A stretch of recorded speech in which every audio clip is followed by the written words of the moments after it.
Hello, wonderful person. I'm Cindy James. Welcome to the Cindy James Podcast. My podcasts are designed to help you access and use untapped powers within you and around you so that you can literally have the time of your life while changing your world and the entire world. Welcome and enjoy. The power of the spoon. What kind of silly nonsense is this podcast title, The Power of the Spoon?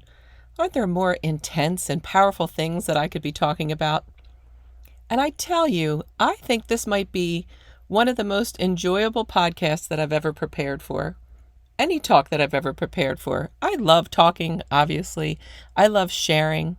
But what I love most comes from this phrase that I heard, and I don't know who said it. It's a spiritual kind of quote, which I'm prone to liking. And it goes like this: all devotion leads to the one. All devotion leads to the one. The energy of being devoted to something leads us to that infinite one, greater, all that is, however you know the something more. And I have contemplated that for years. When I was young in the 70s, I was also young in the 60s and in the 80s and the 90s and eternally young now in the 2020s. I had a pet rock. I remember being in 7th grade and it was all the rage, a pet rock. I mean, these were things that you would buy, a pet rock. Like, what a crazy great gimmick that was. I mean, the earth is just full of rocks, but we could buy a pet rock. And I remember really loving my pet rock. And when I heard that phrase well into my adulthood, probably into my 30s, that all devotion leads to the one, I thought about that pet rock. And I thought about how I felt about it and how I felt about my dolls or nature or whatever it might have been that I really enjoyed playing with and being with that wasn't a classic human being or some sort of greater God figure. And that's what the power of the spoon means to me, is that there is no subject on this planet that cannot lead us with awareness and with joy and with openness to the one. Like devotion leads to that sense of oneness, leads us to that infinite source. And so I'll tell you how the spoon became the title. I was talking to my Creative Force team, and specifically with the amazing Jen August, about this podcast series. And how it goes is, it's called The Power of Series. And every month there's the power of the month. And also every month there's going to be a power of a topic. And Jen said, you could do whatever you want. It could be the power of the spoon. And I said, that's it. I'm going to talk about that. There is nothing that doesn't have value. And by the way, there's nothing that really has value other than what we assign it. And that truth is, I think, one of the most powerful truths that we can come to understand. That our perspective, that our assignment of value is what gives something value. In and of itself, so many things that we assign value have no value. I mean, I like to speak blasphemy and heresy about money. Money, as I've been saying for decades, is not a thing. It's what people agree has power. Those squiggles on a screen or on paper or on coins only have the value that we ascribe to them, only have the power, the ability. So when we are bringing value to something, we have choice in what we value, and we have choice in whether we suffer because of how we value it. That, I believe, is the underlying key to freedom on this planet, personally and globally. How we define what has power, what has value. So I'm going to talk about the value that I ascribe to not just the spoon, the noun, but spoon, the verb. And first I'm going to go into the noun. Now, it is my experience that everything that I have ever put into my mouth on a spoon, other than horrific medicine, I find Robitussin terrible tasting. Sorry to the Robitussin people. Some people like it. But anything else that I have put on a spoon into my mouth has been something that has been nurturing and gives me pleasure. Whether it is a delicious bowl of cereal, whether cold or hot, whether it's wonderful soup or a great chili, or ice cream, for goodness sakes, or yogurt, or pudding, or custard, or whatever derivation of comfort, delicious food comes with a spoon that you don't need to stick it with a fork and you don't need to cut it with a knife. You just get to scoop it and put it in your mouth, and the shape of a spoon, it's no danger to your mouth. A fork tine can do some damage. A knife also can. But a spoon, oh my goodness. And one of my favorite things to do, oh sweet Lord, this is becoming a quite essential experience for Cindy Lou in this podcast, is when I put the spoon into something like a dark chocolate that has some sort of viscosity and sticking power to it, or honey, is to turn it upside down and then lick that part, that soft part, off with my tongue. Now, I know I didn't invent that. I know that many of us do that. And in this moment, I'm going to encourage you, if you have a spoon available, or you want to put your spoon into something delicious. Oh my gosh, there's this new brand of cherry jelly from Whole Foods, Morello cherry jam. Sometimes I just have a spoonful of that. It's like cherry pie in a bottle or in a jar. But I digress a bit. To let yourself enjoy the sensation of the tongue in the mouth, the tongue with the substance, the tongue with the spoon, and let yourself feel one of the great gifts of being an earthling and a human is to be able to enjoy what we put in to our mouths and let our bodies assimilate it for the highest healing for ourselves.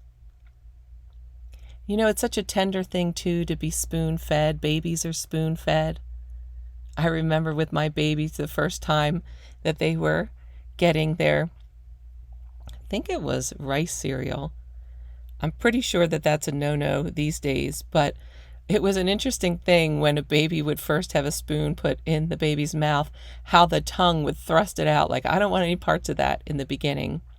And then once the child learned how to receive nourishment that way, not from just a breast or a bottle, how they would be able to take that in.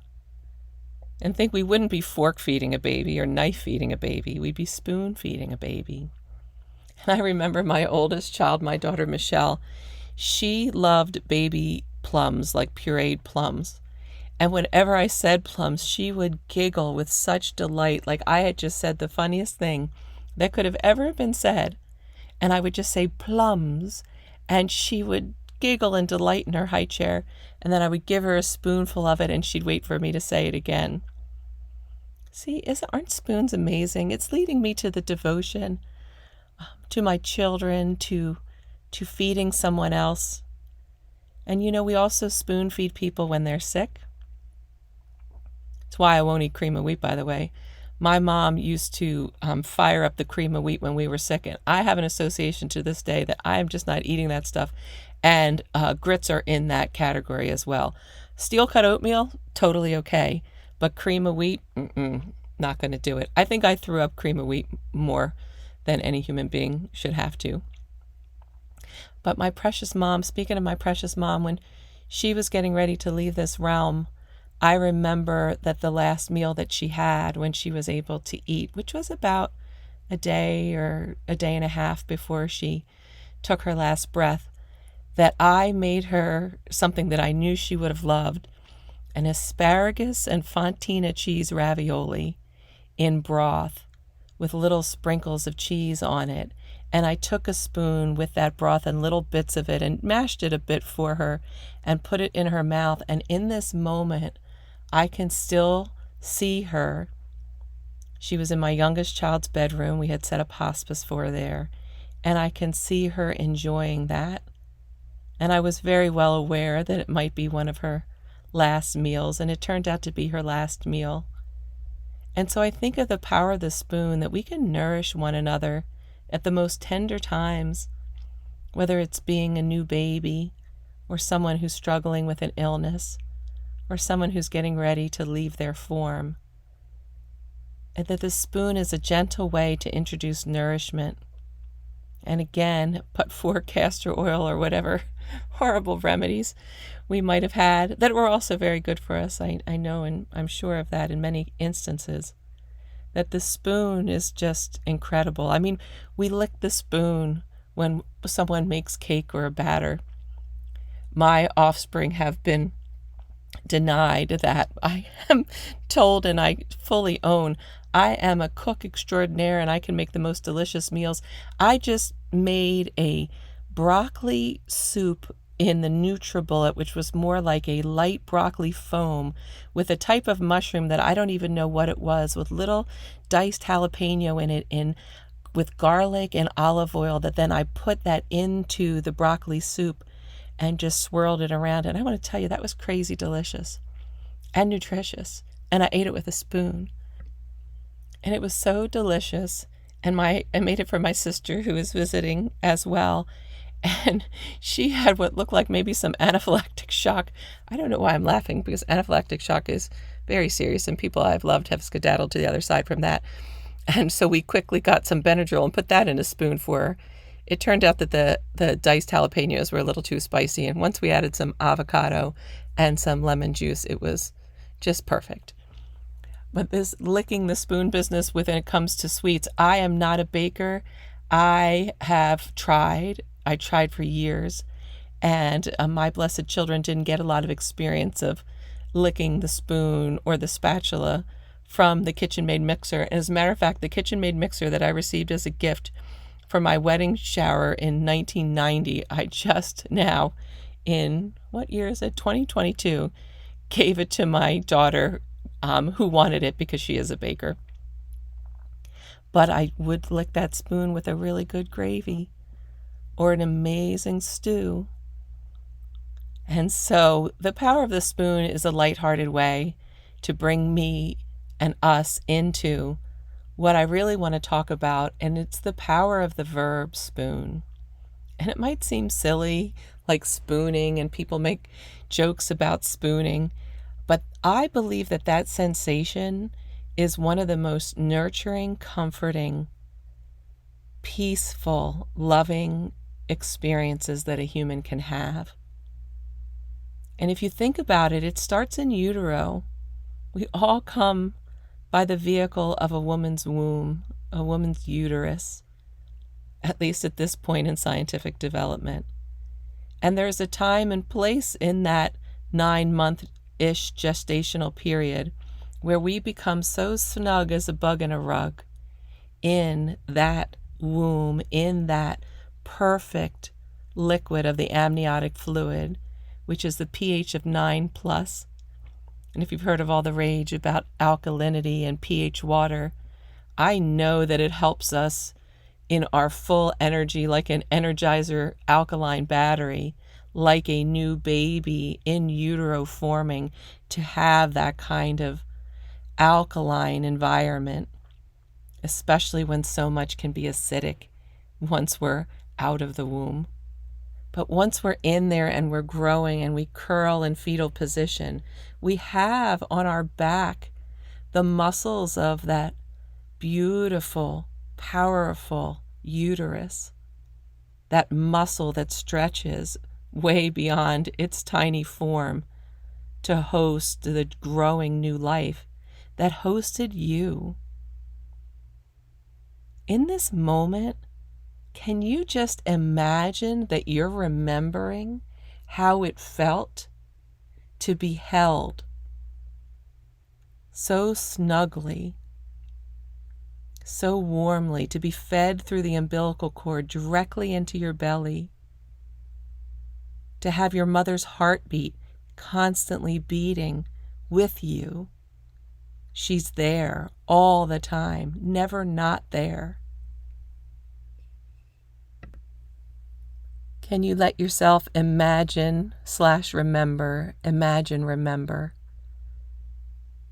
how 100% totally cared for you were in that moment, in those many moments? We do have cellular memory And although our cells have regenerated many times since that period of time, there is an energetic imprint and memory that exists with us now, and that we can call on to not just nurture us, but to hold us in our times of need and in our times of great joy, and in our times of mediocrity or middle ground or so-so.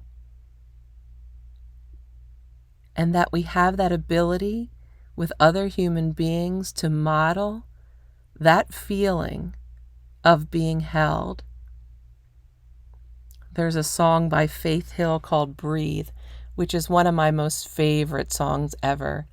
And I most clearly remember it when a dear friend of mine played it for me in her home. She has a beautiful home and wonderful children who call me Auntie Cinderella. But whenever I think of the song Breathe by Faith Hill, I think of her playing it in that magical home that she's created for her family. And some of the words go like this, and I'm not going to try to sing it. I like to sing other songs, but Faith Hill, I don't have her range for sure. But the words are, lying wrapped up in your arms, the whole world just fades away. And the only thing I hear is the beating of your heart. It's the magic. The song begins with, I can feel the magic floating in the air. So let yourself be in a magical air setting right now, magic floating in the air, all around you. And connecting with your breath right now too, taking deep breaths in and out. And call to mind and call to sensation the experience that you've had of being held in that way. Whether you're holding a baby curled up in your arms or laying on a bed and having them curled side to side, or whether it's been with a lover, whether you're holding them in that way with your arms wrapped around their chest and their belly, or you've been held in that way with the whole back behind someone and the knees curled behind you, and the hands coming through your chest or your breasts or your belly, and feeling them breathe, feeling their heartbeat, feeling the warmth and the tenderness and the exquisiteness of being held in this way. Perhaps you've held animals like that, cats or dogs or other animals. Perhaps you've climbed into the hospital bed of someone you've loved as they were sick or perhaps even getting ready to transition and just held them. I've had that experience with my little ones when they were in the hospital, usually for croup. And I had that experience with my mom in her hospital bed. And I most recently had that experience when one of my two precious doggies was getting ready to leave this realm. And I just laid on the floor, curled up in fetal, and brought him into my belly and just held him and told him how much I loved him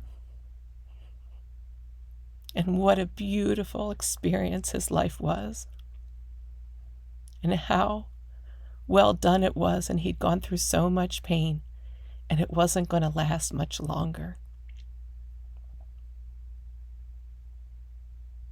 That's the beauty of holding someone like that,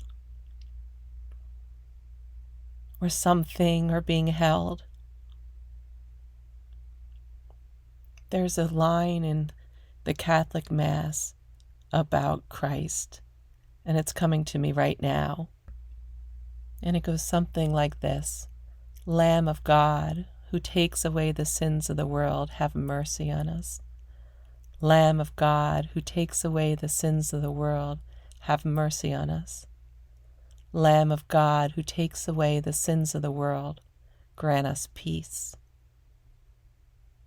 And in this moment, I feel that, that picture that's depicted of many spiritual beings, including Christ, of holding an animal, a lamb or a goat, holding some sort of animal. And I feel that right now, like whatever the sins of the world are, the word sin comes from archery and it means to miss the mark. And I think we miss the mark that when we forget that we're all from some great oneness, we have that within us.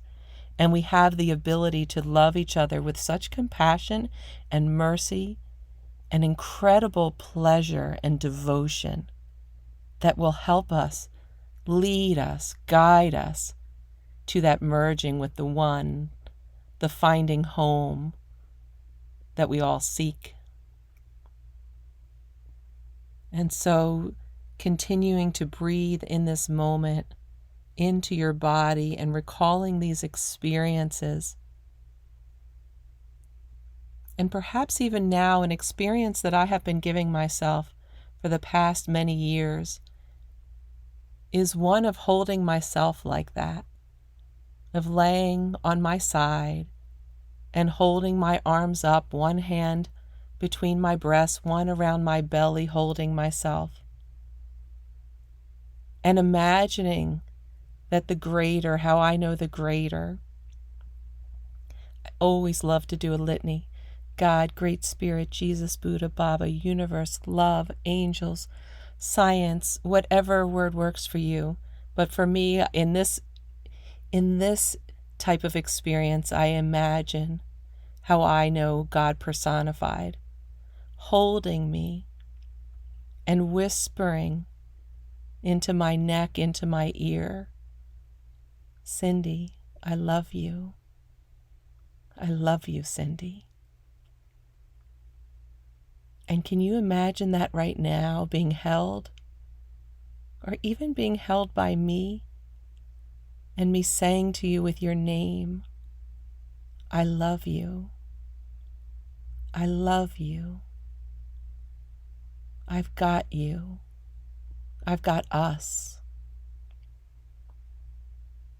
On behalf of that greater force within us and around us.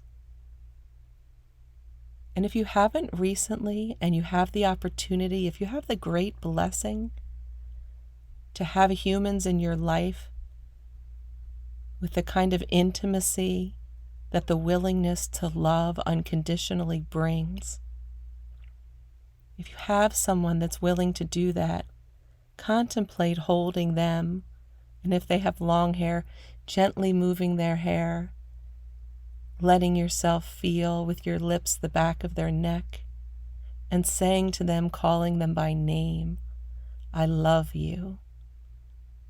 I've got you. I've got us. Or letting someone do that to you. Even asking them to. One of my favorite things that I have loved to do is to have someone kiss their hand while I kiss the very back of their neck. And it gives the sensation of kissing your own back of your neck. Again, it's an extraordinarily intimate thing to do. But I like the root of the word intimacy when it's taken apart. It's not really the actual Latin root, but it's into me I see, into my eternal heart, into my devotion that leads to the one. So if you have willing partners or even children, have them kiss their hand while you kiss the very back of their neck, imagining that. It's an extraordinary feeling, and it's nurturing, and it's playful. And I think that time being spooned, whether it's in the womb of the mother, or you're holding your child as they sleep, or caressing a lover, or being caressed, or holding someone when they're not feeling well, or even getting ready to drop their form. This experience of loving in the body, which is our birthright, it is our soul right to come here and to experience love, the sensations in this dense form we call a body. but it's a dense form full of light. If you can give yourself that experience, and even with that Lamb of God to take away the sins of the world, the pain of the world, to just radiate right now into everyone and everything. I love you. You matter. And sharing with anyone that may be suffering is that feeling won't last forever. That there is more within us, within you, within me, within them, within everyone, that we could possibly ever imagine in one moment alone, but that we can fathom and literally know in the eternal present moment. And in this eternal now, in this present moment, let love wash through your being. Let it envelop you. Let it hold you so secure. Let the whole world fade away. Let yourself feel your own heartbeat and the heartbeat of the universe, beating in time, in rhythm, to your deepest, truest, loving self. Thank you so much for being with me in this intimate, playful, and deeply meaningful devotional experience. And let this experience be offered for the upliftment of everyone and everything. Love and blessings, dear wonderful person. If you enjoyed this episode, wonderful person, and you'd like to share the love, the power, and the possibilities, please post about it on social media and share it with your people. I'd really appreciate that. And to find out more about the Galactic Council of Women, all genders welcome, or how to join or work with me one-on-one, go to galacticcounciljoin.com.